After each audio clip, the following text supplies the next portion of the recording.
I didn't expect it to change me, but it did. In my final days with dying patients, I witnessed something most people never see, the raw truth about life, not from books, not from experts, but from the quiet words of men and women taking their last breaths. They didn't talk about money or fame or things. They talked about regret, forgiveness, love, and the one moment they wished they could relive just one more time. What I heard in those hospital rooms broke my heart, but it also opened my eyes forever. And today, I want to share it with you, because the stories I'm about to tell you, they hold the power to change how you live, before it's too late. So stay with me. This may be the most important video you watch all year. Number 1. The silence that spoke louder than words. I'll never forget the room's stillness. The sun poured in through the half-open blinds, casting golden rays across the faded blanket tucked around Mr. Hughes's legs. The only sound, a soft, rhythmic beeping from the heart monitor. But what hit me most was the silence. Not the kind that feels peaceful, but the kind that feels like the whole world is holding its breath. In my final days working with the dying, I realized something that changed me forever. Most people don't fear death. They fear dying alone. They fear being forgotten. They fear that their life didn't mean anything. Mr. Hughes had served in 2 wars, raised 5 kids, built his own business from scratch. Yet in his final hours, he didn't talk about battles or money. He whispered one question, again and again. Do they know I loved them enough? He was asking about his children, children who hadn't visited in years. There was no anger in his voice, just a fragile hope. As though maybe someone still remembered the sound of his laugh, or the way he used to read bedtime stories. That silence, the waiting, the wondering, is the hardest thing for many elderly people. They sit in rooms surrounded by machines and nurses, but what they truly crave is to hear one familiar voice say, I remember. You mattered. It made me think, how many of us are still here but already fading in the minds of those we love? How many of us have left too many words unspoken, too many phone calls unreturned? And if you're listening to this today, let me say this from the deepest place in my heart. You matter. Not because of what you did or didn't accomplish, but because you've lived, you've loved, and you've tried. That is enough. The silence in those rooms didn't need to be so loud. And if I could tell the world one thing, it would be, visit them, call them. Don't wait for a funeral to remember someone. Number 2. The regrets they carried to the end. She clutched my hand like it was the last thing tethering her to this earth. Her eyes, tired but sharp, scanned my face like she was searching for something, perhaps forgiveness, or maybe a witness. Her name was Margaret. She was 87, and her final words to me were, I wish I had said sorry. I've seen it more times than I care to count. People holding on to regrets like they were old, forgotten suitcases, heavy, dusty, never unpacked. They don't talk about vacations or cars. They talk about things they didn't say. The people they pushed away, the grudge they held too long, the apology that never made it past their pride. One man, Mr. Lawson, told me he hadn't spoken to his brother in 42 years. Over what? A business deal gone wrong. Now facing death, his voice cracked when he said, I don't even remember what I was mad about anymore. You'd think death would be about fear, pain, loss, but more often than not, it's about unfinished stories. I remember sitting by Mrs. Cortez's bed. She was in her final stages of cancer, and the hospital chaplain had just left. She turned to me and asked, Do you think God forgives people who didn't always get it right? I looked her in the eyes and said, I think he especially forgives those people because they kept trying. There's something sacred about the honesty of someone who knows they have only days or hours left. They don't pretend, they don't sugarcoat. And what they say in those moments often carries more wisdom than 1,000 books. So to those of you watching this, it's not too late. If you're holding on to regret, let it go. If you need to say sorry, say it now. If you need to forgive, even if they're no longer here, speak it aloud. Unburden your heart. Because the truth is, the weight of regret doesn't vanish when we die. It lingers while we live. And I saw too many people take it with them. Don't let your final words be "I wish I had." Let them be "I did my best." Number 3. The things they remembered most. One evening, a woman named Eleanor was in her final hours. Her breathing was shallow, and the room was dim except for a little lamp glowing near her pillow. Her daughter sat on one side. I sat on the other. Eleanor opened her eyes, smiled faintly, and said, "Remember when we used to bake cinnamon rolls on Sundays?" Her daughter began to cry. She didn't talk about the decades she spent working as a secretary. She didn't bring up her taxes or the house they'd sold years ago. She remembered baking. She remembered laughter in the kitchen, the smell of cinnamon, her daughter licking the spoon. The little things. That night changed how I look at life. Because when the end draws near, the mind doesn't reach for grand accomplishments. It reaches for connection. For moments. For the touch of a loved one's hand. For the sound of a familiar laugh. For Sunday morning smells. For music. For stories. For hugs. I sat with one man who had advanced Parkinson's. He struggled to speak, but he looked me in the eyes and said, "Every morning my wife would kiss my forehead before she made coffee. I miss that." Think about that. Not the marriage certificate, not the mortgage, not the big events. A forehead kiss before coffee? These are the treasures our soul holds on to. So if you're wondering what really matters, maybe it's not about being successful, or right, or famous. Maybe it's about being there, showing up, making someone feel safe, listening, laughing, loving fully, and without keeping score. What I saw in my final days with dying patients is that life isn't about what we build. It's about who we build it with. Take a moment today. Close your eyes. Think about what someone might remember you for. Is it your patience, your warm meals, your singing voice, your kind words? And if you don't like the answer, change it now. It's never too late to start creating the memories that will matter most in the end. Number 4. The loneliness no one talks about. I remember a man named Edward. He had worked as a carpenter for over 50 years, built his home with his own hands, raised 3 children, buried a wife.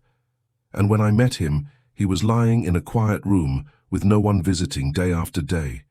He told me once, staring at the cracks in the ceiling, "I never thought I'd die like this. I was never alone before. But now, it feels like I've already disappeared." That struck me hard. Loneliness at the end of life is not just physical. It's emotional, spiritual. Even in a hospital full of people, many patients feel forgotten, like life has gone on without them. They're no longer needed. Their stories, their wisdom, their value, left untapped. One woman, Beatrice, said, "I spent my life making sure everyone was fed, loved, taken care of. But now that I'm sick, it's like I'm invisible. And you know what? That shouldn't be the case." So many seniors silently carry this burden, feeling like they're fading away. If you're watching this and you've ever felt that creeping emptiness, please know you're not alone. Your presence still matters. Your story still matters. If you're a caregiver or a loved one, visit often. Even if you don't know what to say, just being there makes a world of difference. Bring a photo album. Ask about their childhood. Sit and hold their hand. Because I learned that in those final days, what people truly crave is to feel remembered, seen, loved. Number 5. The power of regret and the need for forgiveness. "Can you help me write a letter to my son?" Those were the first words Mary ever said to me.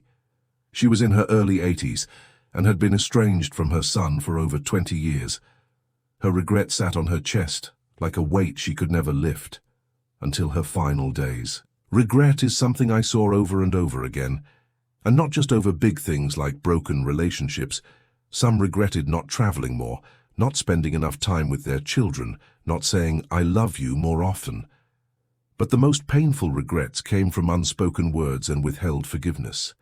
A man named Clarence was dying of cancer. He asked to speak to his brother, whom he hadn't spoken to since 1979, over a fight about money. They hadn't seen each other in over 40 years, but in his final moments he said, "None of that matters now, I just want to tell him I'm sorry." Unfortunately, his brother never made it in time, and Clarence passed away with tears in his eyes and an apology on his lips. I want to say something hard but necessary here. Don't wait. If there's someone you need to forgive or ask forgiveness from, do it.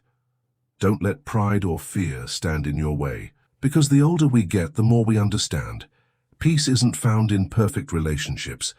It's found in reconciliation. Write that letter. Make that call.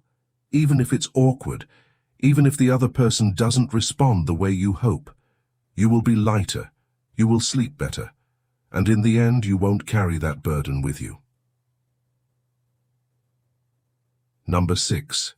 The gentle beauty of letting go. Letting go doesn't come easy, not for most of us.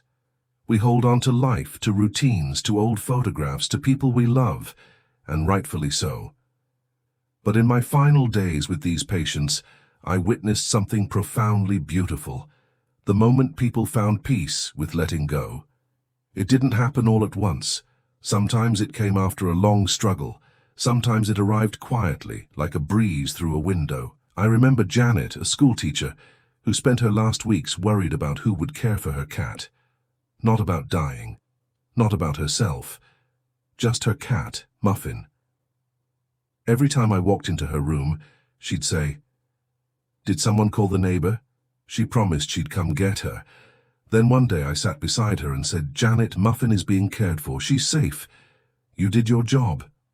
She looked at me for a long time and then whispered, "Okay then, I'm ready." Her breathing slowed, her face softened, and a calmness washed over her that I'll never forget. That's when I realized, letting go is not about giving up. It's about giving in to peace. It's about knowing that your life mattered, that you loved and were loved, that your absence will leave a mark, not an emptiness. If you're approaching your final chapters, or simply aging and feeling afraid of what's ahead, I want to gently say, you don't have to fight the tide. You've done more than enough. You've built a life full of meaning, mistakes, love, heartbreak, victories, and everyday moments that no one else ever lived but you. Letting go doesn't mean forgetting your life. It means honoring it. Number 7. The healing magic of small moments. In the rush of life, we often measure our worth by achievements. We chase milestones, graduations, job titles, promotions, the perfect retirement plan.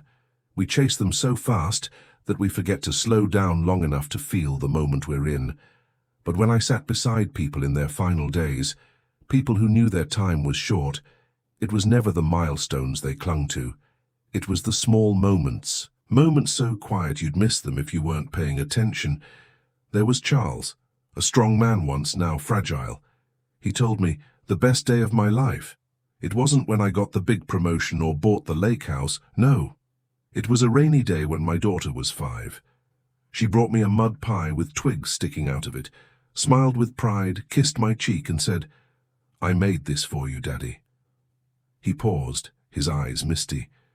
"She gave me dirt, and I felt richer than a king." Then there was Elaine, frail, barely whispering. My husband, he used to slip into bed before me just to warm up my side. She closed her eyes. It's silly, but I didn't realize how much I loved that until he was gone. These weren't grand gestures or expensive experiences. They were quiet, fleeting, and deeply human. So many patients remembered the smell of their mother's cooking, the feeling of grass under bare feet in summer, the sound of their child giggling in the next room, or how their dog used to greet them like they were the most important person on earth. They didn't replay award ceremonies or vacations. They relived the night they stayed up laughing until sunrise. The first "I love you." The time they danced in the kitchen with someone they loved. You see, in the final days, everything superficial falls away. What remains, what endures, is how we made others feel, and the moments when we allowed ourselves to feel joy, connection, and love. So if you can still laugh without pain, eat without help, hug without effort, or sip tea by a window in peace, hold on to that. Don't let the pursuit of more distract you from the miracle of enough. Because one day you may look back and realize it wasn't the years that made your life full, it was the seconds. Number 8. Facing death doesn't mean losing hope. If you've ever believed that death and hope cannot exist in the same breath, let me gently tell you they can, and they do. Hope doesn't disappear in the face of death. It changes. It becomes something quieter, humbler, softer, but even more profound. When I worked with patients in their final days, I learned something incredible. Dying people still hope, but not in the way we usually define it. Hope no longer looks like the miracle cure or another decade.